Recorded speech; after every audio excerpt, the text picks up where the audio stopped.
Is that to facilitate different size vessel capacity, or is it just a replacement of born existing locks?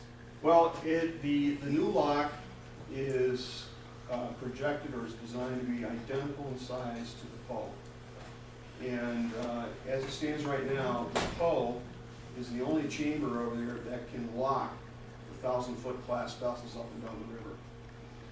And so consequently, the only time that we can allow that lock to go down for maintenance or anything of that sort is during that 10 weeks during the winter. Well, as an example, that's very expensive to do concrete work in the middle of February in the Sault. If anybody's from the Sault, they know that. But that's the only time we can do it. And that lock is now getting to be, 50 years old, and it's starting to show its age. And the idea is not to increase the capacity of the new lock in terms of size, because if we did that, then the shipping companies would build a bigger vessel and we'd be back in the same boat where we're in right now. The problem is there's only one lock that can handle the 1,000-footers. The 1,000-footers, those large class vessels, are the ones that carry most of the commodities through the Sault, and it would have a dire impact on the industry, whether it's on the Canadian side or on the U.S. side, to industries if that lock went down. And so, in essence, is to give us additional capability and allow us to manage what we have over there more smartly. So there wouldn't be an increase in size of vessels that would accommodate vessels as they currently are. Okay. How much the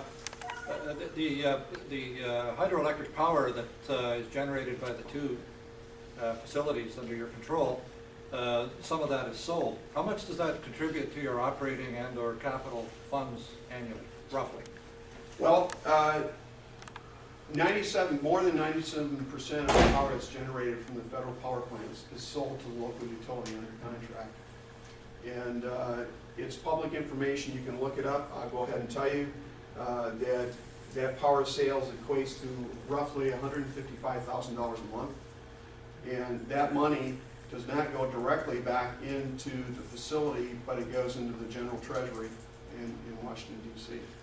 But still, how much of a percentage does that represent in terms of your operating? Well, in terms of operating the hydropower plant, we recover 100% of the cost of operating the plant. It's in the core, we have different business lines. And the hydropower business line is funded, it has a flavor of hydropower to it versus navigation. In other words, there's so much money that's appropriated every year that goes towards navigation and the locks themselves there, and there's so much that is appropriated every year that goes into that hydropower plant. And so to say that the money that's generated and goes in the U.S. Treasury could be put over into navigation, I guess there's a way you could say it's done that way, but there are two distinct business lines there. If it was done that way, how would it balance out roughly? It would not do anything in terms of the navigation side of it. If it went back into the hydropower, which is what it would happen, is it would basically fund the operations. How that works is we capture the cost over a five-year period window, and then those costs that we expend is how we recover and determine our rates for the next 5 years out. If that makes sense. No. I'll be glad to talk to you about it at the break. Yeah, one last, and we'll get a crack at you later. Can you stay? I can stay. Susan? I take it that your responsibilities in that are totally for the locks themselves. There's another branch or business line of the Corps that's responsible for navigation and dredging within the St. Mary's River? We get involved with that as well. Dredging, we don't have any dredges within the Corps of Engineers anymore. We do that via contract, but we certainly manage the dredging. We do have two pieces of floating plant here in the Sault that we use for what we call strike removal. That if there are strikes that are out there in the navigation channels on the St. Mary's River, we have a responsibility going out there and recovering that, it could be a boulder, a rock, or whatever. Well, okay, Mike, that was the intro question.